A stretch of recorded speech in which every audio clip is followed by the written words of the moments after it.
నకిలీ తీర్పు కాపీలతో 100 ఎకరాలు స్వాహా చేసిరట. ఒకటి కాదు రెండు కాదు 100 ఎకరాలు. శంషాబాద్ పైగా విలేజ్ కేసులో ట్విస్ట్. తీర్పు కాపీలపై సిట్ దర్యాప్తునకు హైకోర్టు ఆదేశం. అంటే ఎంత గొప్పగా చూడండి. అసలు క్రైమ్ అంటే మామూలు క్రైమ్ చేయరు చూడండి.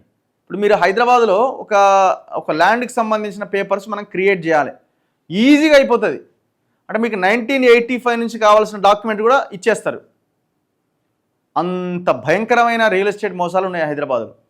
మీకు ఆధార్ కార్డు కావాలన్నా, పాన్ కార్డు కావాలన్నా అన్ని ఫేక్వే వచ్చేస్తాయి ఇమీడియట్గా.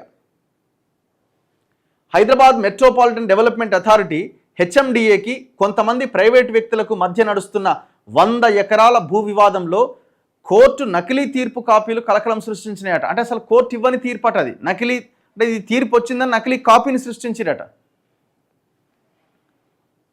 ఈ భూమి తమదే అని అంటున్న ప్రైవేటు వ్యక్తులు హైకోర్టుకి ఇచ్చింది నకిలీ తీర్పు కాపీలు అని ధర్మాసనం ప్రాథమికంగా గుర్తించిందట. ఉర్నీ అమ్మ, అంటే హైకోర్టుకే ఇచ్చిందట వాడు, ఇగో ఈ తీర్పు వచ్చింది గతంలో అని. అది చూస్తే అది నకిలీదట. ఆ తీర్పు కాపీలపైన పోలీసు దర్యాప్తునకు శుక్రవారం ఆదేశాలు జారీ చేసింది హైకోర్టు. రంగారెడ్డి జిల్లా శంషాబాద్ మండలం శంషాబాద్ పైగా విలేజ్లోని 661 నుంచి 775 తదితర సర్వే నెంబర్ల పరిధిలో 100 కోట్ల విలువ చేసే దాదాపు 100 ఎకరాల భూ వివాదంలో సివిల్ కోర్టు హైదరాబాద్ జహానుమాకు చెందిన మహమ్మద్ తాహేర్ ఖాన్కు అనుకూలంగా తీర్పిచ్చింది. ఈ తీర్పును సవాల్ చేస్తూ హెచ్ఎండిఏ హైకోర్టులో అప్పీల్ చేసింది. ఈ పిటిషన్ పైన justice Vinod Kumar, justice P Sreesudha ధర్మాసనం విచారణ చేపట్టింది.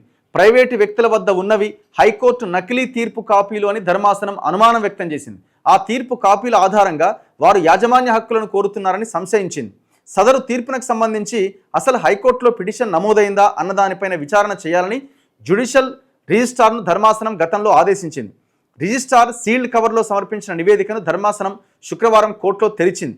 ఆ నివేదిక ప్రకారం ప్రైవేటు వ్యక్తులు సమర్పించిన తీర్పు కాపీ 1988 ఏప్రిల్ 29వ తేదీన జస్టిస్ ఎన్డి పట్నాయక్ ఇచ్చినట్టుగా ఉంది. అయితే పట్నాయక్ 1988 డిసెంబర్ 28వ తేదీన జడ్జిగా ఎంపికయ్యారట. అసలు ఆయన జడ్జిగా ఎంపిక అయింది 1988 డిసెంబర్ 28న.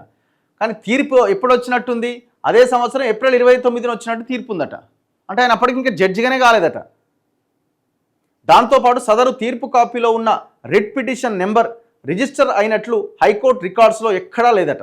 దీంతో ఇది నకిలీ తీర్పు కాపీల ద్వారా కోర్టును మోసం చేయడమే అని ధర్మాసనం ఆగ్రహం వ్యక్తం చేసింది.